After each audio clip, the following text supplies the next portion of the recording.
Kochani, bardzo serdecznie Was proszę i sam też to zrobię. Subskrybujcie kanał Radio Rebeliant, ponieważ bardzo potrzebujemy i bardzo warto, bo tutaj się dzieje tyle rzeczy, że nie będziecie mieli czasu nawet wykorzystać subskrypcji, ponieważ jest tyle rzeczy i tyle informacji, i tyle gości i fantastyczna atmosfera. Niech wejdzie, bo to też jest na żywo. W związku z tym zapraszam, subskrybujemy kanał Radio Rebeliant i korzystamy z wiedzy. Czołem Rebelio, Joanna Prokop, a dzisiaj z Wami i ze mną, moi drodzy słuchacze, dziennikarz Radia Z, pan redaktor Mariusz Gierszewski. Dzień dobry panu. Dzień dobry pani, dzień dobry państwu. Panie redaktorze, mamy chaos powyborczy, szukania winnych oraz liczenia głosów. Gdzieś tam w tym chaosie nie mogą się przebić ważne informacje. Zatrzymanie w sprawie Pegasusa 2 osób, zatrzymanie w sprawie Orlenu i najważniejsza sensacja, która dzisiaj ujrzała światło dzienne, czyli sprawa pana Jacka Kurskiego i nielegalnego finansowania kampanii wyborczej do Europarlamentu. Panie redaktorze, jakieś wprowadzenie w tej sprawie? Wiem, że są jakieś taśmy Kurskiego. Znaczy, powiem tak, na pewno jest śledztwo, które trwa w tej sprawie, w sprawie nielegalnego finansowania kampanii wyborczej Jacka Kurskiego w 2024 roku. To śledztwo trwa od kwietnia tego roku, a zapoczątkowało je złożone zawiadomienie w marcu tego roku, złożone zawiadomienie do prokuratury krajowej. Śledztwo idzie w kierunku 2 artykułów naruszenia artykułu 506 kodeksu wyborczego. Kto udziela komitetowi wyborczemu partii politycznej lub przyjmuje w imieniu tego komitetu korzyści majątkowej z innego źródła niż z funduszu wyborczego, ten podlega grzywnie od 1000 do 100 tysięcy złotych. I tam jest jeszcze drugi artykuł z kodeksu karnego, który biorą pod uwagę prokuratorzy z Zamościa. To jest artykuł 271, paragraf 1 kodeksu karnego, który dotyczy poświadczenia nieprawdy w dokumentach, za co grozi od 3 miesięcy do 5 lat. To są jakby fakty. Fakty są też takie, że dziennikarze Radia Z i Onetu dotarli do świadków i do części dowodów, które są zbieżne z tymi dowodami, które ma prokuratura.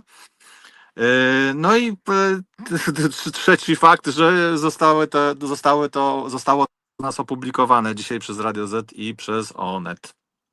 Panie redaktorze, trudno pytać, kto złożył zawiadomienie, ale czy to zawiadomienie wynikało z jakiegoś wcześniejszego śledztwa? Czy to było zawiadomienie, nie wiem, jakieś prywatne, czy też jakaś instytucja złożyła zawiadomienie, nie wiem, na przykład CBA, które było w posiadaniu w związku z podsłuchami, tak, tych materiałów? Nie, to złożyła osoba prywatna. W moim tekście określam ją jako zawiadamiający, który też się w tym zawiadomieniu przyznał, że miał sam wręczyć 20 tysięcy złotych w gotówce Jackowi Kurskiemu oraz opłacić różnego rodzaju opłaty, wnieść takie wyborcze, tak, z pominięciem komitetu wyborczego, rachunku komitetu wyborczego na około 60 tysięcy złotych, ale oprócz tego też w tym zawiadomieniu ujawnił inne jeszcze fakty, które jego zdaniem świadczą o tym, że ta kampania Jacka Kurskiego była finansowana nielegalnie.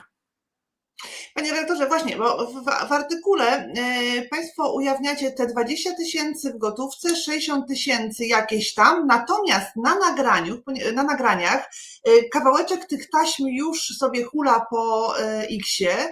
Na nagraniach słyszę kwotę 100 tysięcy złotych, którą pan Kurski jakiemuś dzisiowi chce przelać i później każe mu przelać na swoje konto, na coś Dzisio mówi, czy nie będzie z tego afery, na co pan Jacek Kurski mówi, nie będzie afery, zrób tak jak było w 2014 roku, tak właśnie mojej kampanii. To są istniejące dowody i te, o których mówiłem wcześniej, i te, o których pani cytuje. Dowody, czy też materiały, może w ten sposób, które też są w posiadaniu prokuratury i ja też potwierdzam, że takie są.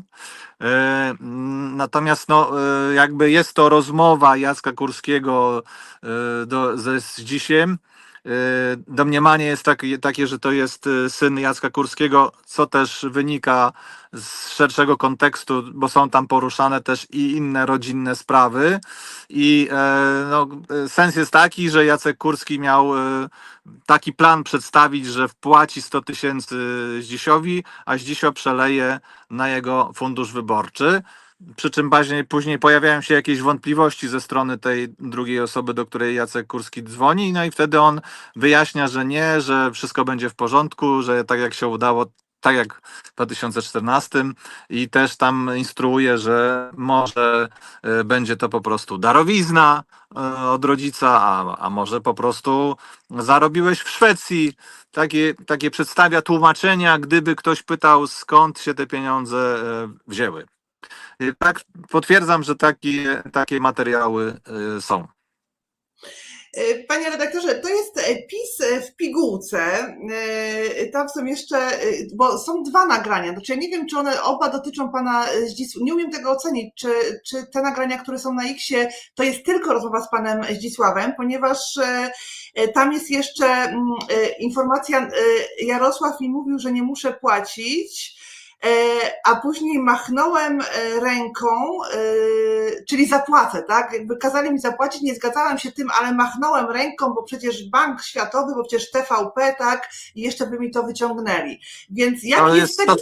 To są inne rozmowy. Inne rozmowy. To są inne rozmowy. To nie jest ciąg tej samej.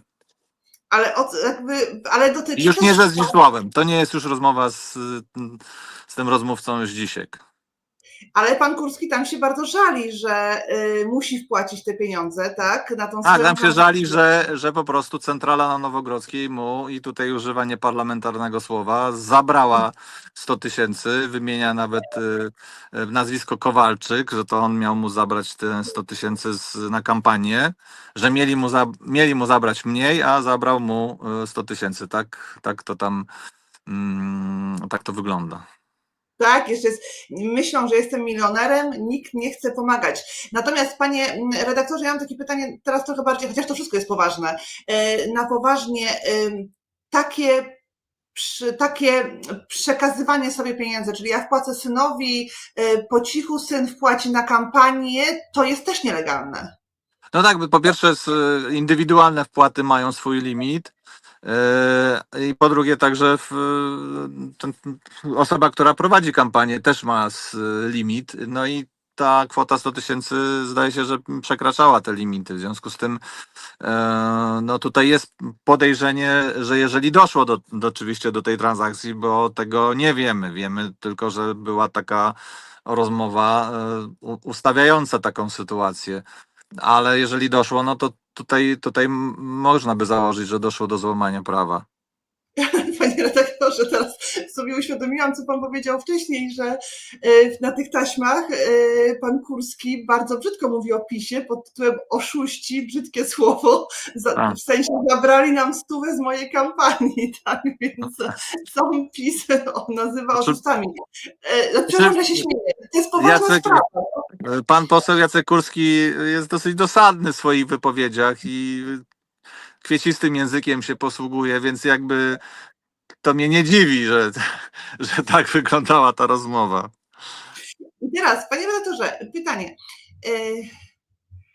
Pan Karol Nawrocki wygrał. Pan Kurski miał wrócić. Pan Karol Nawrocki zrobił wpis po moim trupie, a teraz wypływają taśmy Kurskiego. Jest jakiś związek, czy nie? Czy to po prostu jest państwa śledztwo na przykład przez ileś tam tygodni robione i to jest przypadek, że to teraz? Czy też na przykład ktoś z PiS-u jakby trochę posterował tym doniesieniem, tym, że to musi się znaleźć w prokuraturze wiosną i tak dalej? Jak pan myśli?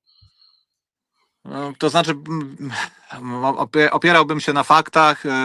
Śledztwo prowadzone, dziennikarskie śledztwo trwało 2 miesiące. To, że opublikowane nasze materiały zostały po wyborach, to był nasz wyłącznie wybór. Nie chcieliśmy się włączać wcześniej do kampanii, tak żeby nie było żadnego zarzutu politycznego, że robimy to pod dyktando polityczne jakiejś partii. I to są fakty. Jeżeli pyta mnie pani o inspirację Mogę powiedzieć, że tak, że ja nie widziałem żadnych objawów, linków, żadnych symptomów jakiejś inspiracji politycznej.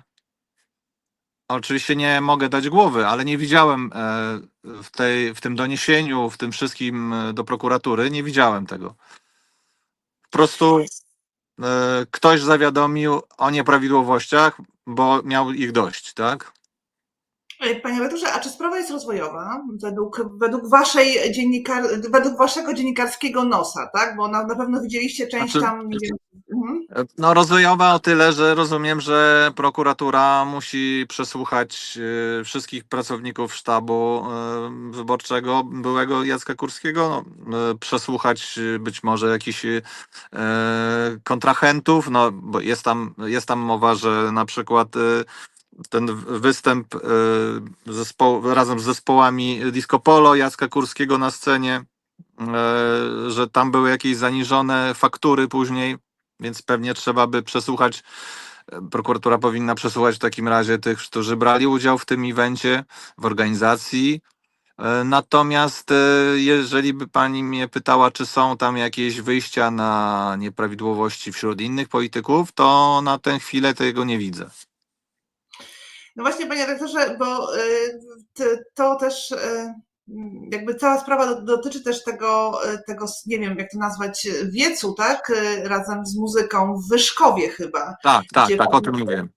Tak, i ja się właśnie z tych państwa materiałów dowiedziałam, bo nie wiedziałam tego, że pan Jacek Kurski nawet śpiewał na scenie Disco Polo, więc czy są Tak. z tego nagrania? Tak? Są nagrania jak jest na scenie razem z Zenkiem Martyniukiem, tak. Zresztą można powiedzieć, że on pomógł bardzo Zenkowi Martyniukowi jako prezes telewizji, bo już ta kariera Zenka, no powiedzmy, że miała jakiś tam dołek i on go wyprowadził znowu i zrobił z niego znowu gwiazdę.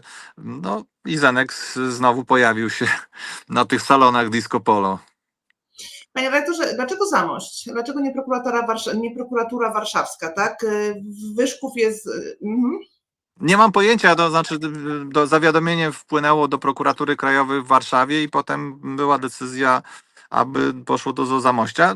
Rzeczywiście dziwny kierunek, ale no może to na tej zasadzie, żeby tu wyłączyć wszystkie prokuratury podwarszawskie, gdzie Jacek Kurski kandydował. Może to na tej zasadzie poszło, tak? Ale na zasadzie Jacek Kurski, Zbigniew Ziobro, prokuratorzy warszawscy, tak? Więc może w Zamościu byłoby jakby jest... Nie wiem, no chce pani pewnie odpowiedzi, czy tam w prokuraturze w Zamościu są jacyś prokuratorzy, którzy są nadal połączeni ze Zbigniewem Ziobrą albo od niego, tak? Nie mam zielonego pojęcia. Mam nadzieję, że są tam rzetelni prokuratorzy, którzy to wszystko wyjaśnią. Panie redaktorze, dotarliście Państwo do tych materiałów, do tych nagrań, ale również do świadków. To znaczy, czy w materiale prasowym, jak Państwo piszecie świadkowie, to chodzi o tego zawiadamiającego, czy są tam jeszcze inni świadkowie i co Pan może na ten temat powiedzieć? No, nie chciałbym zdradzać za dużo kuchni dziennikarskiej, ale nie, są jeszcze nie tylko zawiadamiający, są jeszcze inne osoby, które no, po części potwierdzają jego słowa. A możemy się spodziewać dalszego ciągu prasowego oczywiście tej sprawy? Znaczy będziecie Państwo jakby, czy to jest tak, że uchyliliście rąbka, a to się później będzie dalej... Nie, na tę chwilę ujawniliśmy wszystko, co udało nam się wyśledzić. No, ale oczywiście zawsze dziennikarze mówią, że nadal tą sprawą będziemy się interesować, więc my też tak mówimy. Będziemy się tą sprawą interesować i zobaczymy, co jeszcze uda się z niej wykopać w cudzysłowie. Natomiast nie trzymamy żadnego drugiego odcinka, nie mamy jeszcze tam kolejnych jakichś asów w rękawie. Nie, tutaj postanowiliśmy przedstawić opinii publicznej wszystko, co w ciągu tych 2 miesięcy udało nam się wyświetlić. Panie rektorze, ostatnie pytanie, komentarz do wypowiedzi pana Jacka Kurskiego. Twierdzi, że nic nie wie o śledztwie. No nie wie, bo prawdopodobnie dopiero się zaczęło, więc ten, który ma być oskarżony, tak jest przesłuchiwany na końcu chyba, tak mi się Tak. wydaje, po świadkach, ale dowiaduje się o nim od pana, tak powiedział pan Kurski, czyli rozumiem, że do dziennikarza mówił. To kolejny akt zemsty na mnie w związku z nieznalezieniem niczego przeciwko mnie w TVP. Przy okazji to odreagowanie przegranej przez Tuska kampanii prezydenckiej. Tak komentuje pan Kurski. No to jest, no, tego się można było trochę spodziewać po panu Kurskim, że powie, że właśnie jest to zemsta Donalda Tuska i zemsta obecnej koalicji rządowej. Tego się można było spodziewać też, że nawiąże do swojego prezesowania w TVP. No bo póki co rzeczywiście żadnych nieprawidłowości potwierdzonych i nie ma z jego prezesury.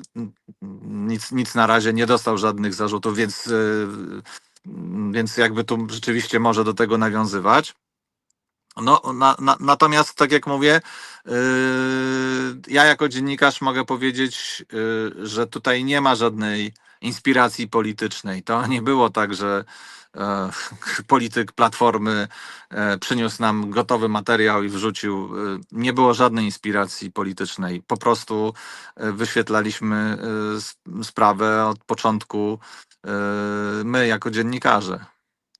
No PiS, panie redaktorze, często ma tak, że przykłada to, co sam robi, do kogoś innego, tak? Więc chyba, nie wiem, nie wyobrażając się, że może być inaczej, albo specjalnie, świadomie po prostu takie oskarżenia robiąc. Panie redaktorze, widzę, że mamy 1,5 minuty, więc myśli pan, że dojdzie do jakby powtórzenia, liczenia w niektórych komisjach głosów? No niestety na razie po stronie Platformy nie widzę tutaj wielkiego zaangażowania w ten temat. Na razie to media społecznościowe i po prostu ludzie zaangażowani pokazują coraz więcej jakby znaków zapytania. Bardzo bym chciał jednak, żeby ktoś tam na górze wśród polityków obecnej koalicji się nad tym poważnie pochylił. No bo nie można tego zostawić, bo jeżeli to zostawimy, to będzie znowu ciążyć nam na lata. Zawsze ktoś będzie mógł powiedzieć tak, sfałszowane, a ktoś powiedzieć nie. Ale chciałbym, żeby to było rozstrzygnięte. Ale na to potrzeba, zdaje się, że włączenia aparatu państwa, bo po prostu trzeba by wziąć te worki, je pootwierać i policzyć je jeszcze raz, tak? No i tu jest potrzebna decyzja polityczna gdzieś wysoko. Na razie jeszcze nie widzę tutaj takiego zaangażowania. No ja trzymam mocno kciuki, żeby dojść do prawdy, może tak powiem, tak? Panie redaktorze, bardzo dziękuję za komentarz. Dziękuję bardzo. Ja z wypiekami na twarzy te soczyste słowa pana Kurskiego po prostu słuchałam na tych taśmach. Odsyłam was, moi drodzy, i do materiałów Radio Z, i do materiałów w Onecie, żeby przesłuchać świetny artykuł i fajne nagrania. Kochani, waszym moim gościem był dzisiaj pan redaktor Mariusz Gierszewski. Dziękuję bardzo. Do zobaczenia. Dziękuję, panie redaktorze. Do widzenia, dziękuję bardzo. Do widzenia. Szanowni widzowie, pamiętajcie, żeby zasubskrybować kanał Radia Rebeliant. To bardzo pomaga tym wszystkim ludziom, którzy swój wolny czas, swoją energię, swoje pieniądze też przeznaczają na to, żeby tworzyć dla Państwa to wspaniałe radio, ten wspaniały kanał, tą wspaniałą telewizję i przekazywać Wam bieżące informacje. Subskrypcja nic nie kosztuje, wystarczy kliknąć tam odpowiedni guziczek, a oni dzięki temu mogą rozwijać Radio Rebeliant. Także jeszcze raz bardzo proszę o subskrypcję, lajki i pełne wsparcie dla rebeliantów.